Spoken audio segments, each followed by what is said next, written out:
കോടികൾ മുടക്കി നിർമ്മിച്ച എറണാകുളം മാർക്കറ്റിൽ കച്ചവടം കുത്തനെ ഇടിഞ്ഞതായി വ്യാപാരികൾ. സാധനങ്ങൾ വാങ്ങാൻ വരുന്നവർക്ക് എളുപ്പത്തിൽ കടന്നുപോകാൻ കഴിയാത്ത സ്ഥിതിയാണിപ്പോൾ മാർക്കറ്റിലുള്ളതെന്ന് അവർ പറയുന്നു. ബില്ലടയ്ക്കാത്തതുമൂലം മാർക്കറ്റിലെ വൈദ്യുതി വിച്ഛേദിച്ചതും വാർത്തയായിരുന്നു.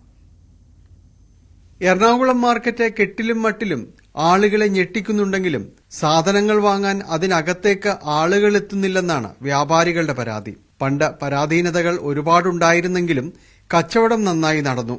മാർക്കറ്റ് പുതുതായി നിർമ്മിച്ചപ്പോൾ അതിന് ഓപ്പൺ മാർക്കറ്റിന്റെ സ്വഭാവം നഷ്ടപ്പെട്ടുവെന്നാണ് വ്യാപാരികൾ പറയുന്നത്.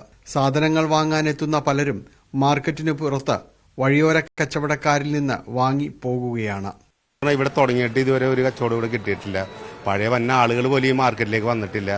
എല്ലാ കച്ചവടക്കാരും വളരെ ബുദ്ധിമുട്ടിലെ മുന്നോട്ട് പോയിക്കൊണ്ടിരിക്കുന്നത്. കുറച്ച് ഫോണിലുള്ള ഓർഡറുള്ള കച്ചവടങ്ങൾ മാത്രമേ ഉള്ളൂ.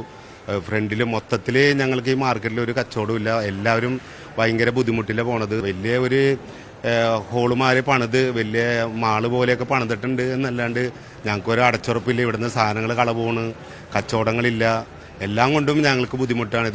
പഴയ പോലെ കച്ചവടം ലഭിക്കാത്തതിനാൽ പലരും പ്രതിസന്ധി നേരിടുകയാണ്. അനുയോജ്യമായ സ്ഥലത്തേക്ക് കടമുറി മാറ്റിത്തരണമെന്നാവശ്യപ്പെട്ട് മേയർക്കടക്കം പലരും അപേക്ഷ സമർപ്പിച്ചിട്ടുണ്ട്.